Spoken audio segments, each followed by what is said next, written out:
जेएफटी हिंदी अगस्त 25।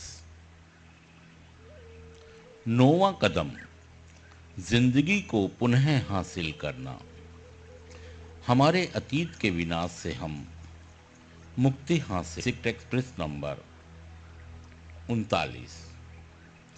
जब हम नौवां कदम शुरू करते हैं तब हम अपने सुधार में एक जोशीली अवस्था तक पहुंच चुके होते हैं।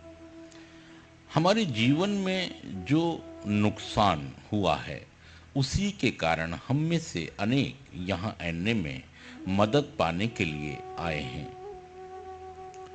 अब हमें एक मौका मिला है कि हम अपने जीवन की उस बर्बादी को दूर कर सकें, अपने अतीत को सुधार सकें और अपनी जिंदगी को पुनः हासिल कर सकें। इस कदम पर चलने के लिए हम काफी मेहनत से तैयारी की है। जब हम एनए में आए थे तब हम जो चीज जो हमें करने के कतई इच्छुक नहीं थे वह था अपने अतीत की बर्बादी का सामना करना। पर हमने व्यक्तिगत तौर पर विवरण सूची बनाकर अकेले में यह सब करना शुरू किया।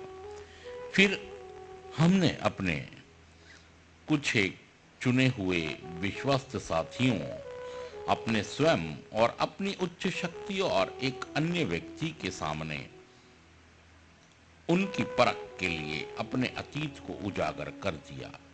हमने अपनी कमियों पर एक नजर डाली जो यूं का कारण बनी हुई थी और अपने उन तमाम चारित्रिक दोषों को दूर करने के लिए प्रार्थना की। अंत में हमने उन क्षतिपूर्तियों की एक सूची बनाई जो हमारी गलतियों को सही करने के लिए जरूरी थी। हर एक गलती की क्षतिपूर्ति और उन सब की क्षतिपूर्ति के लिए इच्छुक हो गए। अब हमारे पास क्षतिपूर्ति करने और अपने अतीत की बर्बादी से आजाद होने का अवसर है। हमने एनए में आकर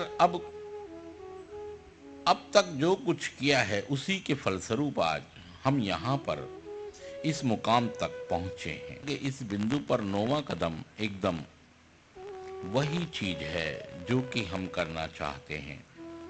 12 कदमों और उच्च शक्ति की मदद से हम उस मलबे को साफ कर रहे हैं जो हमारी उन्नति के रास्ते में इतने अरसे से रुकावट बना हुआ था। अब हम जिंदा रहने के लिए आजाद हो रहे हैं। सिर्फ आज के दिन मैं अपनी जिंदगी को फिर से हासिल करने के लिए इस मौके का लाभ उठाऊंगा। मैं अब अपने अतीत की बर्बादी से अपनी मुक्ति का अनुभव करूंगा। थैंक यू दोस्तों, शुक्रिया सुनने के लिए।